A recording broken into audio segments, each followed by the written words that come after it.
ಸ್ನೇಹಿತರೆ, ಗೃಹಲಕ್ಷ್ಮಿ ಎಲ್ಲಿ ನೋಡಿದ್ರೆ ಅದೇ ಚಿಂತೆ. ಮನೆ ಯಜಮಾನರಿಗಳಿಗಂತೂ ಭಾರಿಷ್ಟು ಕಷ್ಟ ಆಗೈತೆ. ಯಾಕಂದರೆ 2 ತಿಂಗಳಿಂದ ದುಡ್ಡು ಬರ್ತಾ ಇಲ್ಲ. ಅವರಿಗೆ ದಿನ ಒಂದು ಸ್ವಲ್ಪ ಖರ್ಚಿಗಾಗಲಿ, ಮಾತ್ರೆಗೆ, ಆಸ್ಪತ್ರೆಗೆ ಇಂಥ ಜಾಸ್ತಿ ಯಜಮಾನರುಗಳು ಕಾಯ್ತಾಯಿದ್ರು ದುಡ್ಡು. ಇದು ಬಂದರೆ ಏನಾರು ಒಂದು ಅನುಕೂಲ ಆಗೋದು. ಆದರೆ ಬಂದಿಲ್ಲ, 2 ತಿಂಗಳಿಂದ ಬಂದಿಲ್ಲ.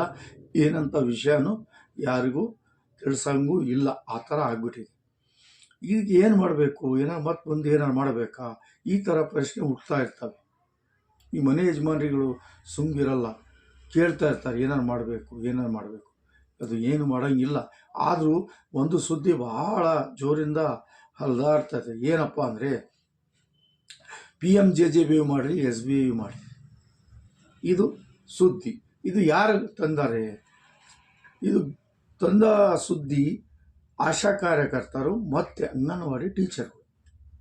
ಇದು ಪ್ರತಿ ಮನೆಗೆ ಹೋಗಿ ಅವರು ಕ್ಯಾನ್ವಾಸ್ ಮಾಡ್ದಂಗೆ ಮಾಡ್ತಾರೆ.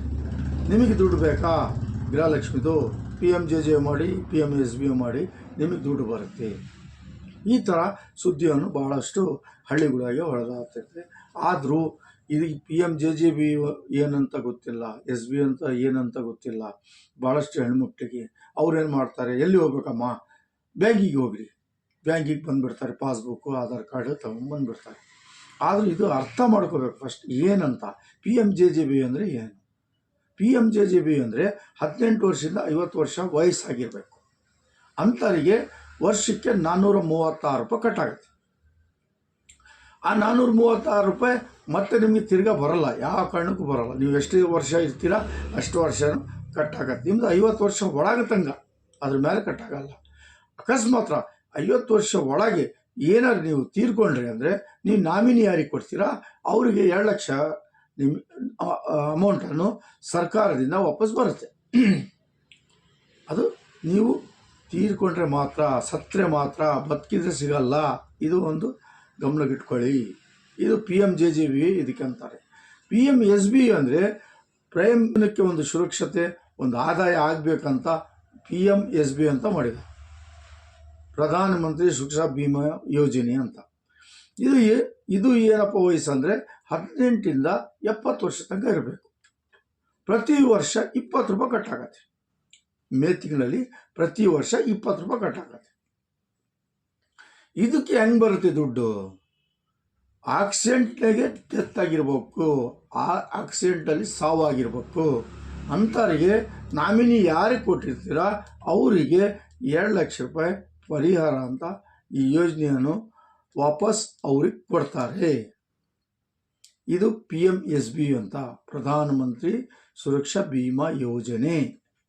JJB ಒಂದು ಗೊತ್ತಾತಾ, 436 ರೂಪಾಯಿ ಕಟ್ಟಬೇಕು ಪ್ರತಿ ವರ್ಷ, 50 ವರ್ಷ ಒಳಗಿರಬೇಕು.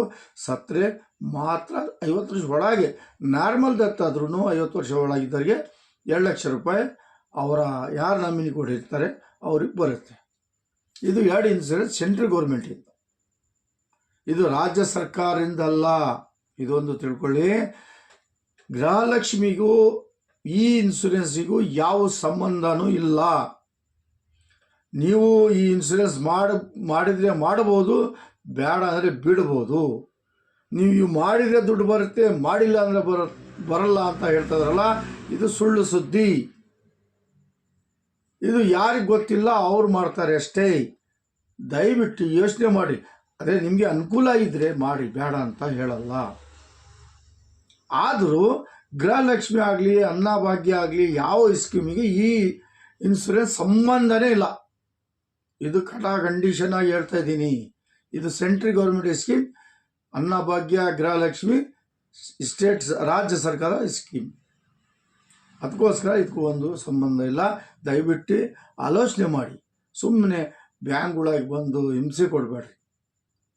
ಇದು ಸ್ಕೀಮ್ ಮಾಡ್ಬೇಕಂತೆ, ದುಡ್ಡು ಬರಲ್ಲ ಅಂತೆ. ಬರೇ ಹೆಣ್ಮಕ್ಳು ಇದೆ, ಬೆಳಗ್ಗಿನ ಸಾಯಂಕಾಲ ತನಕ ತೊಗೊಳ್ರಿ, ಪಾಸ್ಬುಕ್ ತಂದ್ರಿ, ಆಧಾರ್ ಕಾರ್ಡ್ ತೊಗೊಂಡು ಹಿಡ್ಕೊಂಡು ಬಂದುಬಿಡ್ತಾರೆ. ಆದರೂ ಯಾರು ಈ ಆಶಾ ಕಾರ್ಯಕರ್ತ ಮತ್ತು ಅಂಗನವಾಡಿ ಟೀಚರ್ಗೆ ರಿಕ್ವೆಸ್ಟ್ ಮಾಡ್ಕೊತೀನಿ, ದಯವಿಟ್ಟು ನೀವು ವಿವರನ ಕೊಡಿ. ಏನಕ್ಕೆ ಮಾಡಬೇಕಂತ ವಿವರ ಕೊಡಿ. ಸುಳ್ಳು ಹೇಳಕ್ಕೆ ಹೋಗ್ಬೇಡ್ರಿ, ಸುಳ್ಳು ಆಸೆನೇ ತೋರಿಸ್ಬೇಡ್ರಿ. ಇದು ಏನಾಗತ್ತಂದರೆ ಈ ರಾಜ್ಯ ಸರ್ಕಾರಕ್ಕೂ ಒಂದು ಕಪ್ಪು ಚುಕ್ಕೆ. ಏನಪ್ಪ 2,000 ರೂಪಾಯಿ ಕೊಡ್ತಾ ಇದ್ದಾರೆ, ಏನೇನು ಮಾಡಿಸ್ರಿ ಅಂತ ಮತ್ತೆ ಕಿತ್ಕೊಳ್ತಾ ಇದ್ದಾರೆ ಅಂತ ಜನ ತಲೆಗೆ ಅಲೆ ಓಡ್ತೈತೆ. ಅದಕ್ಕೆ ನೀವು ದಯವಿಟ್ಟು ಕರೆಕ್ಟ್ ಸೂಚನೆ ಕೊಡಿ. ನಿಮಗೇನು ಕಷ್ಟ ಆಗಲ್ಲ. ನಿಮಗೆ ಯಾರೇ ಒತ್ತಡ ಮಾಡಲಿ, ನಿಮ್ಗೆ ಯಾರೇ ಹೇಳಿ, ಅದು ಸೂಚನೆ ಮಾತ್ರ ಕರೆಕ್ಟಾಗಿ ಕೊಡ್ರಿ. ಪಾಪ ಬಡ ಜನ ರೀ, 450-60 ರೂಪಾಯಿ ವರ್ಷಕ್ಕೆ ಕಟ್ಟಾಗತ್ತೆ. ಅದು ಸತ್ತರೆ ಸಿಗತ್ತೆ. ಅದು ಭಾಳಷ್ಟು ಹೇಳ್ತಾರೆ, ನಾವು ಕಟ್ಟಬೇಕೇನು ಸಾಯಕ್ಕೆ ಅಂತ ಹೇಳ್ತಾರೆ.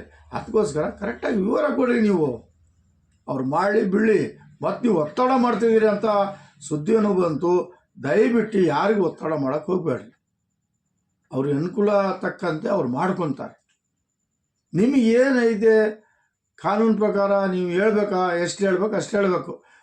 ಕಂಡೀಷನ್ ಮಾಡಲೇಬೇಕು, ಇಲ್ಲಾಂದ್ರೆ ಗೃಹಲಕ್ಷ್ಮಿ ಬರೋಲ್ಲ ಅಂತ ಈ ಸುಳ್ಳು ಯಾಕೆ ಹೇಳ್ತೀರಿ? ಪಾಪ ಬಡ ಜನ ಬಂದು ಬೆಳಗಿನ ಸಂಗಲ್ದ ಕಾಫಿ ಕುಡ್ಕೊಂಡು ಬಂದರು, ಊಟ ಇಲ್ಲ ಮಧ್ಯಾಹ್ನದ್ದು, ಹಂಗೆ ಕೂತ್ಕೊಂಡಿದ್ದಾರೆ ಬ್ಯಾಂಕ್ನಾಗ. ನಿಮ್ಗೇನು ಗೊತ್ತಾಗತ್ತೆ? ನೀವು ಹೇಳಿ ಹೋಗ್ತೀರಿ. ಕಷ್ಟಪಡೋರು ಯಾರು? ಬಡ ಜನತೆ.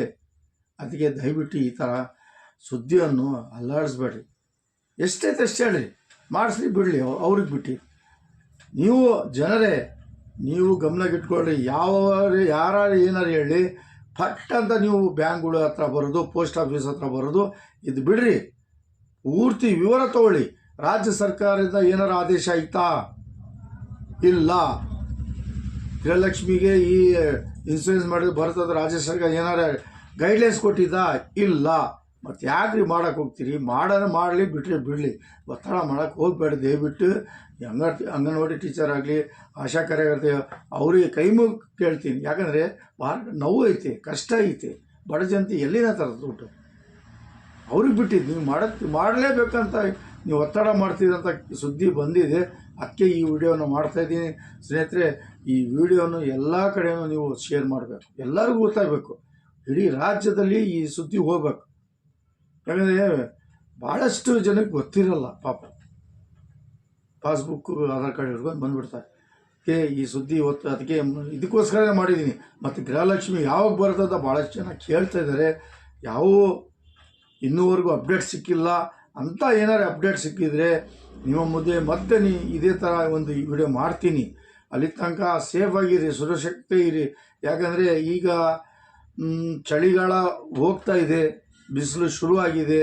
ಅದಕ್ಕೋಸ್ಕರ ಹೇಳ್ತಾ ಇದ್ದೀನಿ, ಆರಾಮಾಗಿರ್ರಿ. ದುಡ್ಡು ಮೊದಲಿಂದ ಏನು ಬರ್ತೈತೆ ಅದು ಬಂದೇ ಬರುತ್ತೆ.